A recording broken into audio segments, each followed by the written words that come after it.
Hey guys, welcome to The Strong Young Man. If you ever want to determine the true beliefs, desires, or intentions of people, do not listen to the words that come out of their mouth. Rather, you should infer the agenda from their actions. Everyone understands the concept that actions speak louder than words, and this statement, for the most part, is universally true. You cannot afford to trust what people say. What people do is the most accurate representation of who people are. Carl Jung explored this concept in his works and expressed it in his famous psychoanalytic axiom that actions are to be judged more by their results than by their conscious motives. There is too much happening in everyone's subconscious to always qualify an individual's words as truths. The unconscious aspect of the mind governs behaviour to a greater degree than people suspect. We cannot accurately express this aspect of our unconscious, for then it wouldn't be unconscious. It is because of this that our words can differ by order of degrees to our true beliefs, desires, or intentions. Most people understand right from wrong, and everyone understands social conventions and how to align themselves with societal norms. Most people communicate politically correct ideals of the time in order to obtain social approval. People do this deliberately, saying only what they believe people want to hear so that they don't stand out. Humans have a biological imperative to align with societal norms because during the Paleolithic times, failure to align with social normalities meant you were ostracised from your tribe. This meant almost a certain death. It was the humans that could align with the cultural expectations of the tribe that lived to reproduce. This tendency is instinctive. More often, it is done unconsciously by burying the unflattering desires and insecurities that lurk in a person's subconscious. This was the key takeaway from episode 19, Everyone is Capable of Evil. Confront the evil within your unconscious to avoid having it control you. Confront your shadow so that you improve your ability to do good. Most people don't confront this dark shadow side, and so it grows denser. As a result, people's unconscious dictates their behaviour on a daily basis. Repressed sexual desires, social anxieties, and insecurities all contribute to this behaviour that dominates the unconscious aspect of the mind. Given the level of psychological repression saturating society, listening to what people say is often most likely to lead you furthest away from the truth.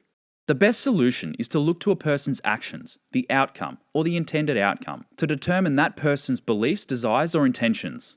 This is the primary reason behind behavioural questions in job interviews. Behavioural questions serve to reveal, through examples, key behaviours that can be flagged as acceptable or antisocial. Without examples, the interview would only be a demonstration of the candidate's ability to communicate effectively and conceal their character. Demanding examples serves to put a person on the spot to the level that they are incapable of constructing a fallacy that demonstrates their ability. Understand that a repression is not a prerequisite for discrepancies between a person's actions and a person's words. Anyone can lead another astray with the words that one speaks. You don't need repressions for this. Just understand that for the most part, words do not have consequences, but every action has a consequence. People unconsciously understand this, and they rely on everyone's ignorance to be able to say one thing and get away with doing another. It's a form of power. People almost always align their own behaviour with whatever action will serve their interest. This is the most important reason to rely on a person's actions to infer their beliefs, desires, or intentions. Once you understand this concept, you can begin to use it to your advantage. You determine the true beliefs, desires, or intentions of a person without being misled by their words. You can begin to analyse people and perform social experiments to determine what people respond well to. This will serve to help you navigate the social minefield of people's insecurities. You can also become better at political, social, and sexual seductions by providing a person with something that alleviates their insecurity. Make sure you use this concept to gather information on a person's behavioural patterns. Look to a person's past behaviour for an indication of future behaviour. Very, very few people ever truly reform themselves. You can also start to judge people by how much their actions differ from their words. This will help you to determine who is worth trusting and who is going to cause you problems. People whose words and expressions constantly contradict their actions harbour a large amount of psychological repression. If you identify these characters, you can completely pick them apart. Characters like this often believe that they have fooled you into believing them. My advice to you is to let them think this. It's a distraction from your true intentions, which should be to gather information that serve to help you identify these repressions to leverage to your advantage. Another powerful application of this concept is to identify what women are after. Emotional women, without a doubt, have the most inconsistencies between what they say they want and what they actually want. Through evolution, women have developed a heightened sense of emotion. They feel emotions on a more complex level than men. It is for this reason that most women are reluctant to deliver information to people directly. This is because they seek to avoid triggering the same emotions in a listener that it would cause in herself. The problem with this indirection is that it relies on a listener interpreting the tone of a woman's voice, rather than interpreting the individual meanings of the words. Women prefer this covert style of communication to avoid offending or upsetting the listener, especially on a contentious topic. These women have the right idea. Indirection in your assertions is always a powerful move. It causes less offence to sensitive people. Unfortunately, most women are too indirect, verbalising overt contradictions in a covert tone. When a woman verbalises her indirect assertions to a rational male, he will pay more attention to her words, because a real man lives and dies by his words. Indirection works when women talk with other women, because other women are capable of picking up the tone and interpreting this message for its intended meaning. For men eavesdropping on this intercourse, it's like watching two people speak a foreign language. The words that they speak do not make sense, so do not listen to what they say. Even if you could decipher the tone to interpret what a woman wants, a woman is rarely able to accurately determine what she wants unless she is in the moment. A woman cannot make an accurate decision around her beliefs, desires, or intentions until she feels some sort of emotion connected to her decision. A woman speaking of her beliefs, desires, or intentions is rarely in the moment, and is therefore not capable of accurately expressing what she wants. Wait until a woman is in the moment, and then you can determine through her actions exactly what she wants. What she says in a prior conversation is often based on her feelings within that conversation, and not based on her true feelings towards a concept. This happens on a subconscious level. Women are unable to make decisions based on merit without considering emotions like men are. This is the real reason for their indecisiveness. They need their emotions to verbalise their beliefs, desires, or intentions. This is not a bug in their firmware. It's actually a feature. It enabled their survival.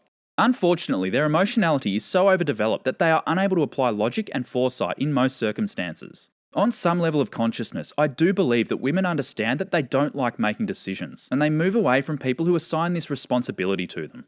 Another thing to consider is that when a woman lodges a complaint, do not take her words literally. Something that you are doing is bothering her, but she will not express it directly. If you listen to the literal content of her complaint, you'll be led off course. Understand that the content reflects her present mood, and is rarely aligned with what she feels consistently over time. It is likely that you are deficient in some aspect of your masculinity, such as your leadership, ability to provide, strength, courage, etc. Use your deductive reasoning to determine what you are not giving her that she requires. Hear her complaint as a warning bell. You need to get your shit together. Do your best to recover the situation by demonstrating positive masculinity in the area that it's deficient. Understand that men have a logical and rational attitude to language on a higher level than women. A man's word is far more likely to be accurate, logical, and devoid of emotion, the most truthful words. That is why we say that you're a man of your word. If you're a rational man who speaks the truth with no filter, then you may have the hardest time understanding the emotional woman. It can be hard to comprehend that there are people out there who are so irrational and emotional. Just understand that women do not send mixed signals ever. If you ignore the words that they speak, you'll hear the message loud and clear. The medium is the message. Pay attention to a woman's actions and infer the beliefs, desires, or intentions. The medium is the message with almost everyone, men and women, but you must take caution as this could trip you up in the following circumstances. Sometimes things have unintended consequences. If you look only at the outcome, you may mistakenly conclude someone's intentions. Don't rush to associate someone's inability to use foresight to determine an outcome. Pay attention to their intended consequence. Sometimes people are just plain lazy, and while they have good intentions, they are too lazy to enact them. Sometimes people are very clever and are smart enough to realise that you focus on their actions over their words. These people may invert this concept on you. If they realise that you always look to their actions to determine their intentions, they may smokescreen their intent by acting in a way that contradicts their intentions. While rare, these reversals are possible, and so you must consider that these may happen from time to time. The most obvious demonstration of this is seen in poker. Poker is a sport where some of the most brilliant minds determine on a rational basis whether a player is bluffing or not. This requires higher order thinking skills such as deductive reasoning, critical thinking, analytics, rationalisation, logical problem solving, and pattern recognition.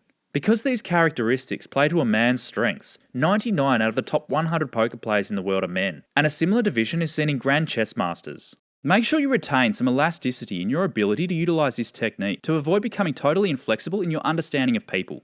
Be interested in them, and gather all the information that you can from their actions.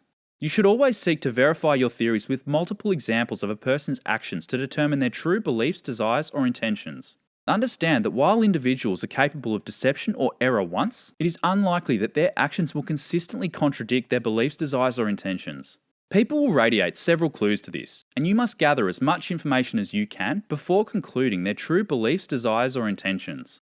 The other side of this concept is that you must let your own actions demonstrate your true beliefs, desires, or intentions. In the words of the great Robert Greene, demonstrate, do not explicate. Don't waste time explaining your intentions, demonstrate them. Demonstrate your argument through actions and results. No one can argue against facts, evidence, or proven outcomes. Getting others to agree with you through your actions without saying a word is a mark of high influence. By arguing with a superior, you impugn the intelligence of someone more powerful than you. Arguing this way will only strike at the insecurities of those who oppose you, and this will only make them resist you further. If you demonstrate your argument, no one is offended and your point is proven. Another thing to consider is that you must demonstrate your abilities rather than talking about them. Demonstrate how clever you are rather than boasting. These techniques are infinitely more powerful. Allow people to discover interesting details about you on their own, rather than talking about it. Mystery works wonders in political, social, and sexual seduction, while trying too hard to impress is repulsive. The best use of this concept is when you need to make someone aware that they've disrespected you. Understand that you can send people a message without sending them a message at all. Silence or withdrawing your communication can serve to send a message that is more powerful than your words could ever convey. The reason this works so well is that it plays on people's innate fears. Social rejection for our ancestors meant almost certain death. Complete and utter unexplained withdrawal can traumatize a person into submission more than your words ever could. This should not be used as a substitution from enforcing boundaries though. It should be used in combination. Be sure to confront them when you allow them back in. They will be more forgiving and cooperative with you for bringing their trauma to an end. At the same time, you've also demonstrated that you could very well dispense with their company. This is the final and most powerful benefit to demonstration. Thanks for watching today's episode. In episode 57, I'll talk about the importance of solitude. Subscribe and hit the bell icon to be notified when it drops. Catch you then.